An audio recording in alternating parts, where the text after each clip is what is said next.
Now then, almost 1 o'clock, 12:57, and I'm just leaving care centre, funeral home, on Kilvington Avenue, and I'm out arranging funerals. Now, as you've seen, I've been to Northern General Hospital twice this morning. My team's, I'm just turning her off because it does me head in, seriously. I know where I'm going, but anyway, I'm going down to Littledale. My team's having the dinner, so they're back from services that they've been doing, and they'll be getting everything prepared, ready for next service. I'm arranging funerals, meeting families, and looking after them. So that's what I'll be doing. Arrangement now, and then over to Rotherham, I think, hospital. Anyway, sun's shining. It's a gorgeous day. It's only 6 degrees, so it's still quite nippy, but it's alright, it's not too bad.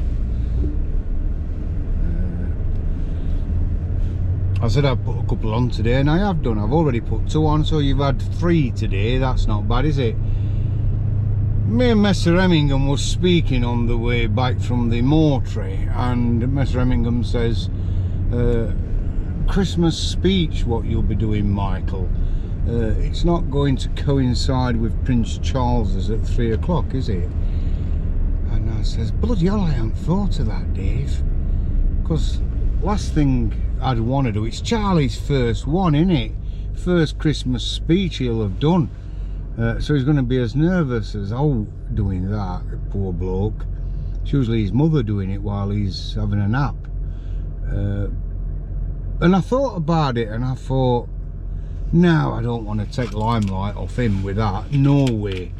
I like Charlie, nice bloke.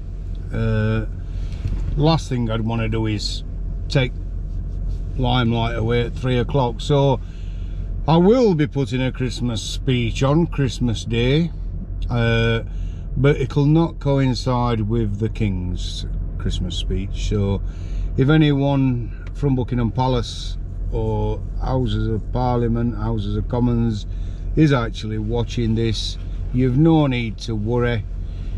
My speech won't coincide with Charlie's speech, so I better lay that to rest straight away. Because you know what trolls are like, they'll be saying he's only doing it just to compete with Prince Charles. No, I'm not gonna.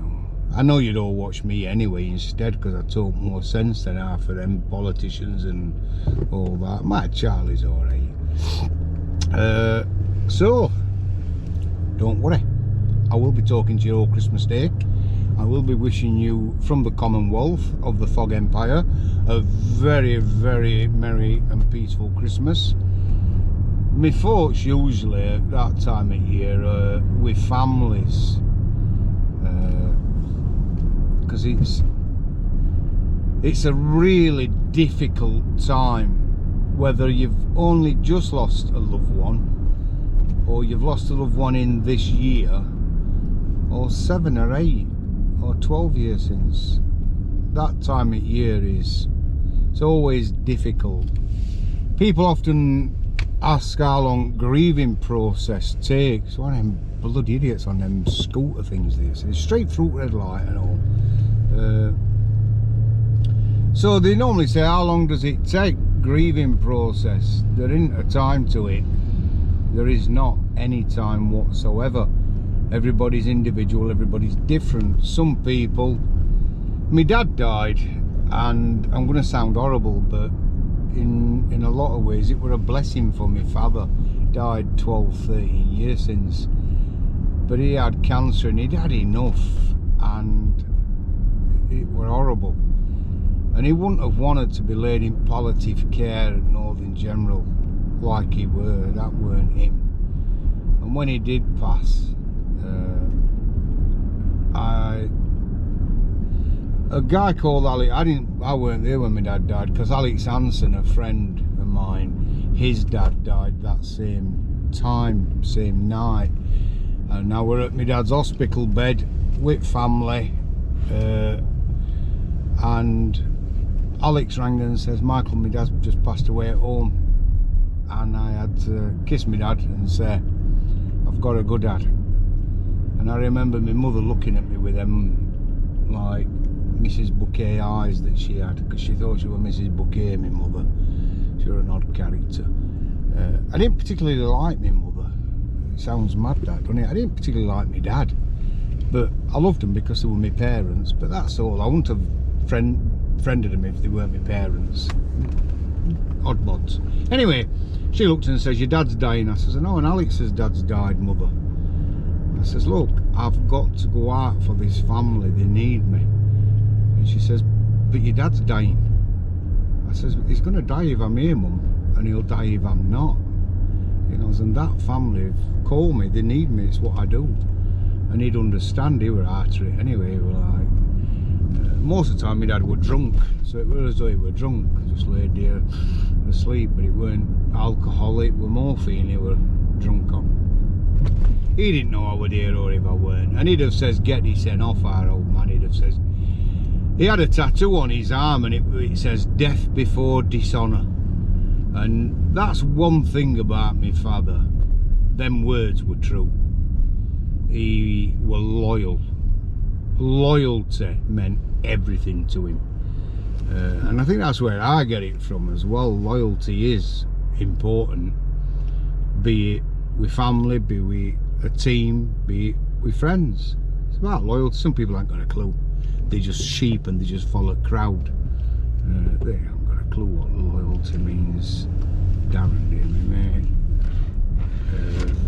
Darren Westwood, builder and joiner.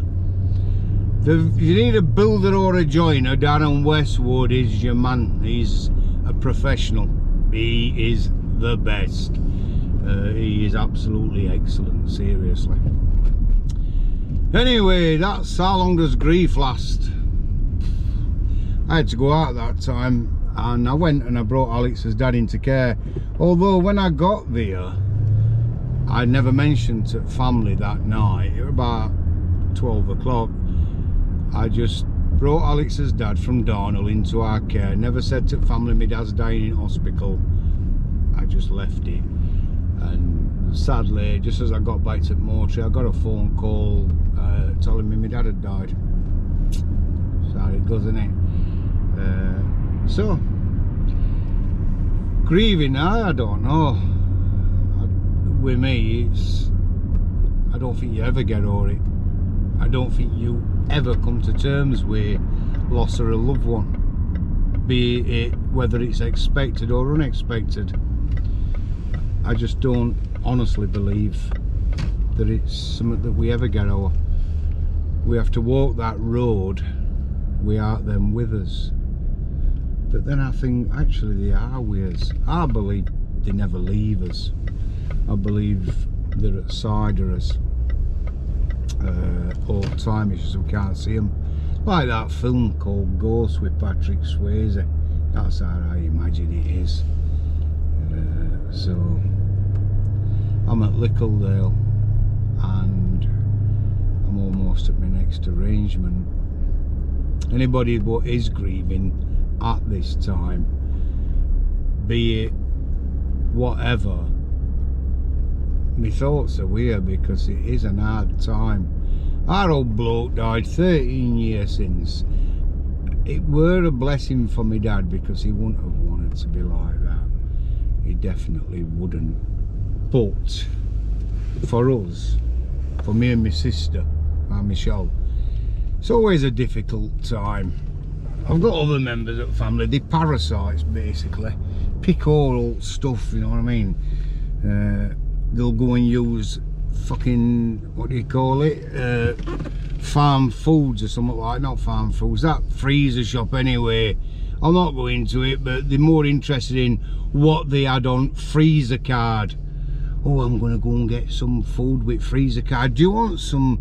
We've got to spend this money on freezer card. I'd rather fucking starve than go to shops with somebody's freezer card who died.